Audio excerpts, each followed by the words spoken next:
रतलाम में Sarvodaya express train में उस वक्त हड़कंप मच गया जब अचानक ट्रेन का ब्रेक शू लॉक हो गया। ब्रेक लॉक होने की वजह से ट्रेन के कोच B2 में नीचे अचानक आग और धुआं दिखाई देने लगा।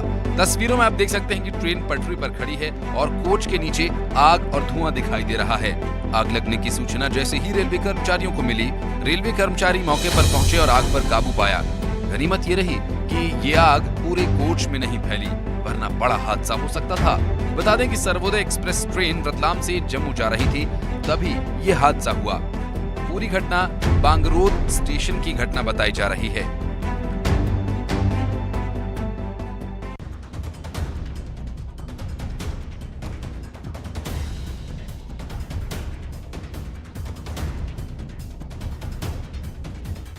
धीरे धीरे मौसम का मिजाज बदल रहा है। बदलते मौसम के मिजाज के चलते तापमान में कुछ बढ़ोतरी भी हो रही है और गर्मी बढ़ने से आगजनी की घटनाएं भी बढ़ रही हैं। लेकिन दमोह में कुछ अलग तरह की घटना देखने को मिली, जहां अचानक पानी गिरने से बिजली के डीपी बोर्ड में आग लग गई। देखिए, ट्रांसफार्मर में रुक रुक कर चिंगारियां निकल रही हैं, वहीं पास से राहगीर भी गुजर रहे हैं और गनीमत ये रही कि ट्रांसफार्मर में कोई ब्लास्ट नहीं हुआ, नहीं तो ये बड़ा हादसा हो सकता था। बिजली डीपी में आग लगने से क्षेत्र की बिजली चली गई, जिसकी वजह से आसपास के लोगों को रोजमर्रा के काम में दिक्कत हुई। वहीं मौके पर बिजली विभाग के कर्मचारी पहुंचे और समस्या को सुधारा।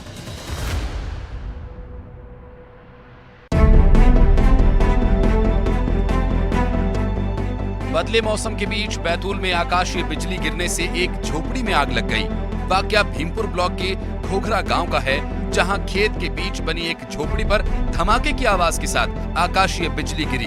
झोपड़ी के अंदर एक बाइक खड़ी थी, जिस पर बिजली गिरने से उसने आग पकड़ ली और कुछ ही देर में बाइक समेत पूरी झोपड़ी जलकर राख हो गई। आकाशीय बिजली के धमाके की आवाज इतनी तेज थी कि किसी ने बाहर निकलकर आग बुझाने की हिम्मत तक नहीं जुटाई। बादलों की गड़गड़ाहट रुकने के बाद जब ग्रामीण बाहर निकले, तब तक पूरी झोपड़ी और बाइक जल चुके थे। दरअसल जिस वक्त ये हादसा हुआ, उस वक्त ग्रामीण खेत में काम कर रहे थे। गनीमत रही कि यहाँ कोई जनहानि नहीं हुई। देवास में इंदौर से हरदा जा रहे परचून भरे ट्रक में अचानक आग लगने से हड़कंप मच गया। आग लगने से ट्रक और ट्रक में रखा सामान जलकर खाक हो गया। सामान जलने से लाखों की नुकसानी का अंदाजा लगाया जा रहा है। बताया जा रहा है कि ट्रक में शॉर्ट सर्किट लगने से आग लगी है। हालांकि इसमें कोई जनहानि नहीं हुई है। फिलहाल मौके पर मौजूद फायर ब्रिगेड ने आग को बुझा लिया है, लेकिन अब इसका वीडियो सोशल मीडिया पर वायरल हो रहा। आपको बता दें कि ट्रक जब जल रहा था तो टायर फटने से वहां पर ब्लास्ट हुआ था, जिससे आगजनी ने बड़ा रूप ले लिया।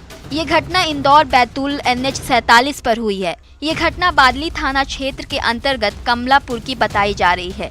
हालांकि ट्रक में रखा सामान पूरी तरह जल चुका है और मौके पर फायर कर्मचारियों ने आग बुझाई है।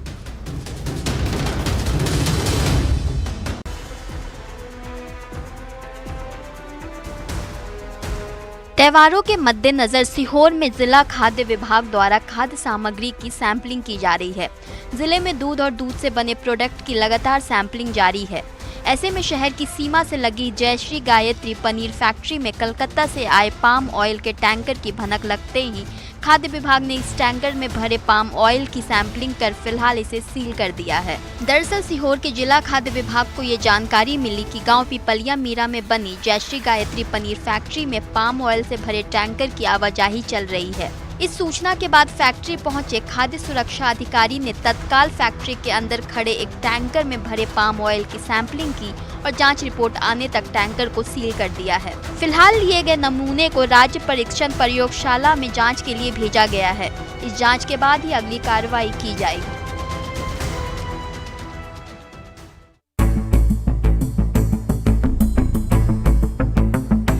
त्योहार नजदीक आते ही ग्वालियर चंबल अंचल में नकली खाद्य पदार्थों की आमद बढ़ जाती है। ग्वालियर के भिंड मुरैना इलाके से नकली मावा की मिठाइयां ग्वालियर सहित अन्य शहरों में सप्लाई के लिए पहुंच जाती हैं। इस पर लगाम लगाने के लिए जिला प्रशासन, खाद्य विभाग और नगर निगम की टीम संयुक्त अभियान चला रही है। खाद्य विभाग की टीम ने शनिवार शाम तिगरा रोड के एक गोदाम पर छापामार कार्रवाई की और यहां मौजूद 4000 किलो मावा के जाँच के लिए सैंपल लिए हैं। इसके अलावा शहर की 1 दर्जन से ज्यादा डेयरियों पर भी खाद्य विभाग की टीम ने सैंपलिंग की कार्रवाई की है। ग्वालियर के रास्ते भोपाल, इंदौर सहित अन्य शहरों में भी नकली मावा, पनीर की सप्लाई रोकने के लिए पुलिस और प्रशासन की टीम रेलवे स्टेशन, बस अड्डों और लॉन्ग रूट की बसों पर निगरानी रख रही है।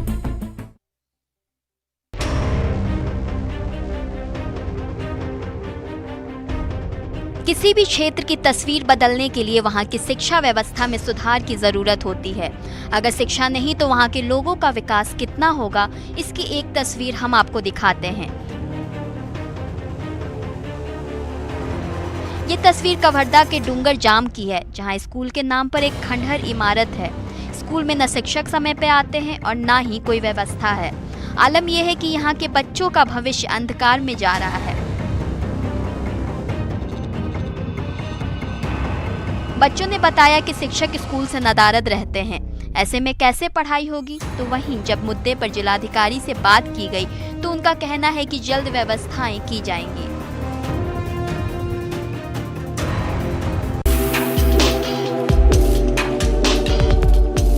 अ से अनार, क से कलम पढ़ते ये बच्चे, और इन बच्चों को शिक्षा का जो पाठ पढ़ा रहे हैं वो कोई शिक्षक नहीं है बल्कि जवान हैं, जिन्होंने बच्चों को मुख्य धारा से जोड़ने के लिए नक्सल प्रभावित इलाके में कैंप लगाया है और इसके साथ ही स्कूल भी खोला है। बता दें कि पूना नॉरकॉम के तहत जवानों ने ये पाठशाला खोली है। झोपड़ी में बनी पाठशाला में बच्चों को किताबें भी बांटी गई, साथ ही खाने पीने का सामान भी दिया गया। किताबें और टॉफी पाकर बच्चों के चेहरे खिल उठे।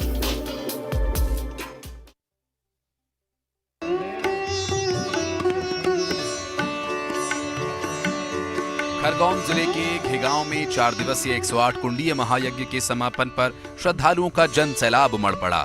इस दौरान शांति कुंज हरिद्वार से पहुंचे गायत्री परिवार के प्रमुख डॉक्टर चिन्मय पंड्या का मानना था कि आमजन को धार्मिक आयोजन में शॉर्टकट्स नहीं देखने चाहिए। शास्त्रों की जो परंपराएं हैं वो बड़े लंबे अनुसंधान के बाद बनाई गई हैं।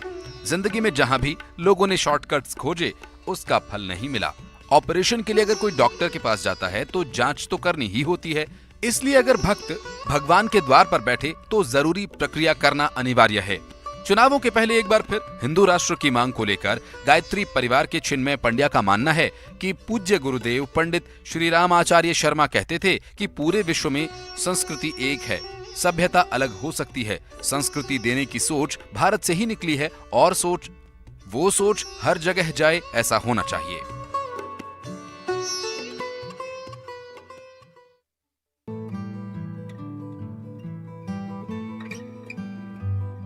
होली को लेकर लोगों में जबरदस्त उत्साह है, तो वहीं गरियाबंद के मदनपुर में राष्ट्रीय ग्रामीण आजीविका मिशन विहार वसुंधरा महिला समूह की महिलाएं हर्बल गुलाल बना रही हैं। गुलाल में रंग के लिए हरी पालक, लाल भाजी, पलाश की फूल, धनिया, हल्दी, टमाटर काटकर पीसकर उपयोग कर महिलाएं हर्बल गुलाल तैयार कर रही हैं। पिछली होली में भी समूहों द्वारा 10 दिनों में 45 से 50 हजार का मुनाफा कमाया गया था। इस प्रकार हर्बल गुलाल बनाकर महिलाएं आत्मनिर्भरता का रास्ता अपना रही हैं। इस संबंध में महिला सदस्यों का कहना है कि धान फसल की कटाई के बाद उनके पास रोजगार के अन्य साधन उपलब्ध नहीं होने से वे घर में खाली रहती थी। कई महिलाओं के परिवार की आजीविका श्रम पर निर्भर है, लेकिन प्रतिदिन काम नहीं मिल पाता था। लेकिन अब धीरे धीरे हालत बदल रहे हैं। इसमें गुलाल बनाने के लिए अरारोट पाउडर के साथ प्राकृतिक रंगों के अर्क को भी मिलाया जाता है। चुकंदर से गुलाबी रंग, पालक भाजी से हरा रंग और हल्दी और गेंदा से पीला रंग बनाया जाता है।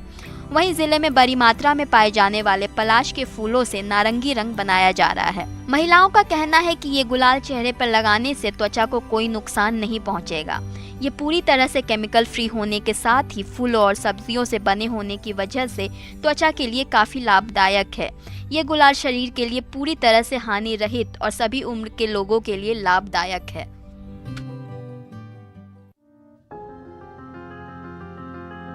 जब हौसले बुलंद हो तो कम संसाधनों से भी हम उस काम को भी कर सकते हैं जिन्हें करने के लिए लोग हजारों लाखों खर्च कर देते हैं।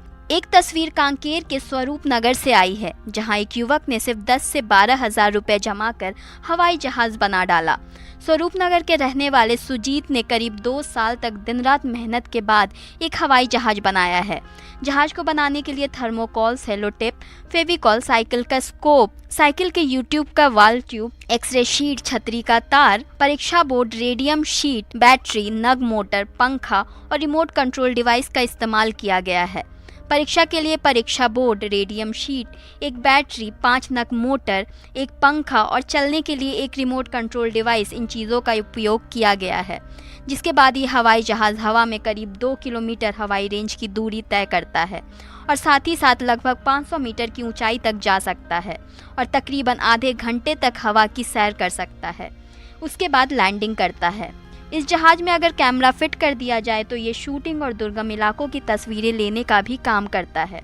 आपको बता दें कि सुजीत बचपन में खेलने के लिए एक हवाई जहाज खरीदना चाहते थे। घर में पैसे की तंगी ने उनका सपना पूरा नहीं होने दिया।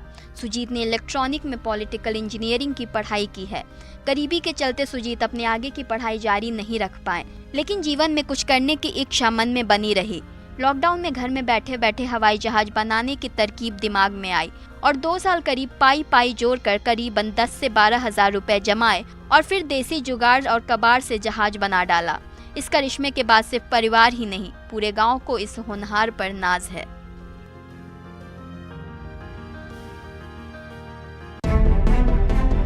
रंगों के त्योहार होली को अभी 2 दिन बाकी हैं, लेकिन छात्र छात्राओं के बीच होली की हुड़दंग शुरू हो चुकी है।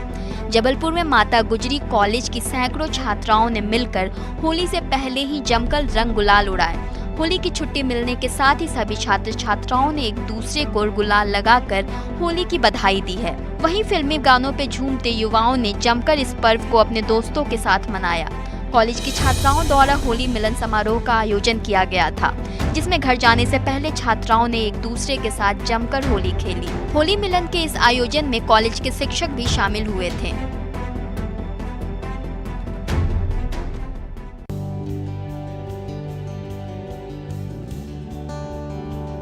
अक्सर होली के त्योहार का मजा केमिकल युक्त रंगों के दुष्प्रभाव के कारण फीका पड़ जाता है। इसको देखते हुए बालाघाट में आजीविका समूह की महिलाएं फूलों और सब्जियों से हर्बल गुलाल बना रही हैं।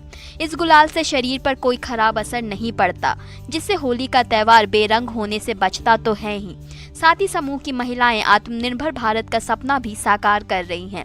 हर्बल गुलाल बनाने के लिए पालक के पत्ते, बरसिम घास, पलाश के फूल, गेंदे के फूल और अरारोट पाउडर का उपयोग हो रहा है।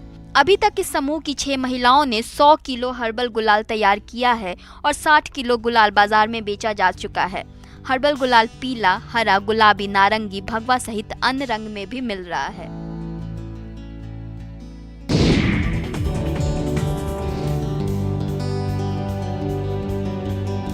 मध्य प्रदेश में फरवरी में अब तक रिकॉर्ड गर्मी के बाद प्रदेश के कई जिलों में एक बार फिर मौसम का मिजाज बदला है। इसी कड़ी में राजगढ़ के कई क्षेत्रों में अचानक ओलावृष्टि हुई, जिससे एक बार फिर तापमान में गिरावट देखने को मिली।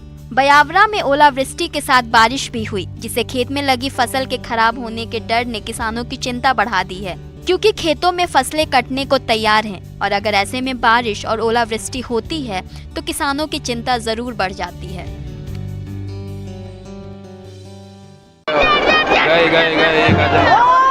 होली का उल्लास चरम पर है।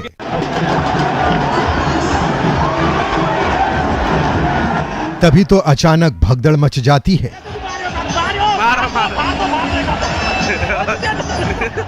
लोग सिर पर पांव रखकर भागने लगते हैं। तस्वीरें मथुरा के गोकुल की हैं। यहाँ छड़ी मार होली के दौरान एक सांड बिदक गया, बेकाबू हो गया, जिससे भीड़ में भगदड़ मच गई। लोग सिर पर पांव रखकर भागने लगे। अफरा तफरी मच गई। सांड के हमले में कई लोग चोटिल हो गए। जानकारी के अनुसार जैसे ही भगवान का डोला गोकुल की गलियों से होता हुआ मुरलीधर घाट पहुंचा, वैसे ही भीड़ में फंसा सांड बिदक गया। जिस समय सांड ने आतंक मचाया, उस समय जिले के आला अधिकारी भी वहीं मौजूद थे। गनीमत रही कि भगदड़ में किसी की मौत नहीं हुई, लेकिन हैरान करने वाली बात यह थी कि नगर पंचायत अध्यक्ष भी इस डोला में साथ थे। आपको बताते चलें कि नगर पंचायत ने आवारा पशुओं को पर्व से पहले पकड़ने का कोई इंतजाम नहीं किया। जैसे तैसे लोगों ने सांड को भगाने का प्रयास किया, तब कहीं जाकर सांड भीड़ से भागा।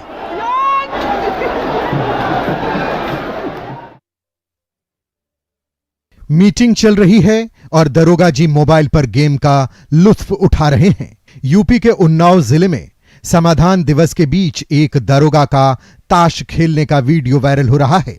वीडियो वायरल होने के बाद अधिकारियों ने वीडियो को संज्ञान में लेकर सीओ सिटी आशुतोष कुमार को मामले की जांच करने को कहा। वायरल हो रही वीडियो 11 सेकेंड का है। मिली जानकारी के मुताबिक तहसील सदर में समाधान दिवस का आयोजन था। इस बीच एक दरोगा जी मोबाइल पर ताश खेलने लगे, जबकि उस समय डैश पर एसडीएम सदर नुपुर गोयल और सीओ सिटी आशुतोष कुमार मौजूद थे। लोग इसे पीड़ित का मजाक उड़ाने के रूप में देख रहे हैं। आपको बताते चलें, उत्तर प्रदेश में लोगों की समस्याओं के समाधान के लिए हर शनिवार को संपूर्ण समाधान दिवस आयोजित किया जाता है। इस दौरान जिले के उच्च अधिकारी भी आम जन की समस्याओं को सुनते हैं और उसका निस्तारण करते हैं। उन्नाव जिले में संपूर्ण तहसील समाधान दिवस शनिवार सुबह 10 बजे से शुरू हुआ, जहां एक दरोगा के मोबाइल पर गेम खेलने की खूब चर्चा रही। एसडीएम ने जांच के बाद कार्रवाई करने की बात कही।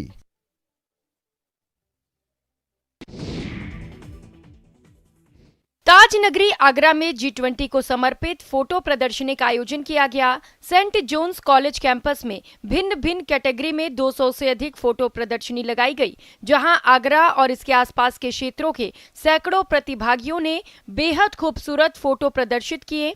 इनमें ताजमहल सहित विभिन्न स्मारकों की तस्वीरें भी शामिल थीं। दरअसल फोटोग्राफी का बहुत शौक है, शौकिया तौर पर मैं करती रहती हूँ और मेरा जो जॉनर है वो स्ट्रीट फोटोग्राफी है। और अभी यहाँ पे मैंने कुछ स्ट्रीट फोटोग्राफी प्लस एक ताज का फ़ोटो लिया है, जो मैंने एक डिफरेंट एंगल से ट्राई किया था। जनवरी में जो फॉग रहता है उस वक्त मैंने कैप्चर करने की कोशिश की थी। इन पिक्चर्स भेजने थे हमको, हमें कॉलेज से ही पता चला। मैं बैचलर्स ऑफ फाइन आर्ट्स कर रही हूँ ललित कला संस्थान से, बट अनफॉर्चुनेटली मेरा एक ही सिलेक्ट हुआ, बट सिलेक्ट हुआ। लेट्स सी आगे क्या होता है, प्राइस का वेट कर रहे हैं। कैंपस में लगी चित्र प्रदर्शनी का मकसद G20 की मेजबानी के प्रति लोगों को जागरूक करना था। लहरों के रोमांच का लुत्फ उठाते सैलानियों की ये तस्वीरें दिल को सुकून दे रही हैं ना। दरअसल बढ़ती गर्मी से लोग अब पहाड़ों का रुख करने लगे हैं। टिहरी झील पर्यटकों की पसंदीदा जगह बन रही है। दूर दराज से पर्यटक टिहरी झील में लहरों के रोमांच का लुत्फ उठाने पहुंच रहे हैं। टिहरी झील में बोटिंग के साथ ही वाटर एडवेंचरस स्पोर्ट्स की नई एक्टिविटीज बढ़ गई हैं। पर्यटकों का भी कहना है कि पहाड़ों में इतनी बड़ी झील होना अपने आप में बड़ी बात है। यहाँ जिस तरह से बोटिंग और दूसरी वाटर स्पोर्ट्स एक्टिविटीज शुरू की गई हैं, वो दूसरी जगह मिलनी मुश्किल है। टिहरी झील में पहली बार आना हुआ है, अंदर गया, पानी के अंदर गया और तुरंत रेस्क्यूअर ने आके जो रेस्क्यू किया, अमेजिंग। हरिद्वार, ऋषिकेश, देहरादून के भी टूर ऑपरेटर्स अब टिहरी झील को अपने प्लान में जोड़ रहे हैं। बाहर से आने वाले पर्यटकों को टिहरी झील का दीदार करा रहे हैं। कहना गलत नहीं होगा कि टिहरी झील में वाटर स्पोर्ट्स एक्टिविटीज बढ़ने के साथ ही पर्यटकों की संख्या में भी इजाफा होने लगा है।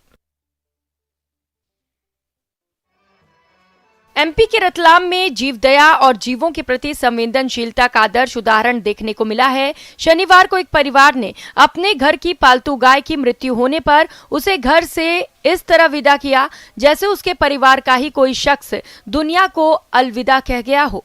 गौ माता की इस अंतिम विदाई में गांव के सैकड़ों लोग भी शामिल हुए। दरअसल ये कोई साधारण शव यात्रा नहीं, बल्कि एक गौ माता की शव यात्रा थी, जिसने ताउम्र एक परिवार को अपनी संवेदनाओं और प्यार से सींचा। यही वजह है कि जब उस प्राणी का अंतिम समय आया तो इस परिवार ने भी इस मूक प्राणी को इस तरह विदाई दी, जिसे देखकर आंखें नम हो गईं। ये पूरा घटनाक्रम रतलाम के रावटी कस्बे का है। यहाँ के निवासी श्रेणिक चत्तर पालतू गाय ने प्राण त्याग दिए। गौ माता को गांव के ही बाहर गहरा गड्ढा कर दफनाया गया। पूरे रस्मों रिवाज के साथ उन्हें अंतिम विदाई दी गई। अब ये परिवार गौ माता की 13वीं की तैयारी में जुटा है। गौ माता की अंतिम यात्रा में श्रेणिक चत्तर का पूरा परिवार और आसपास के रिश्तेदार भी शामिल हुए। व्यापारी अक्सर अपनी दुकानों पर अपना नाम लिखते हैं या फिर फिल्मी सितारों के नाम और फोटो लगाकर दुकान का प्रचार करते हैं, लेकिन हरिद्वार में कुछ दुकानदारों ने प्रधानमंत्री नरेंद्र मोदी को ही ब्रांड एम्बेसडर बना लिया है।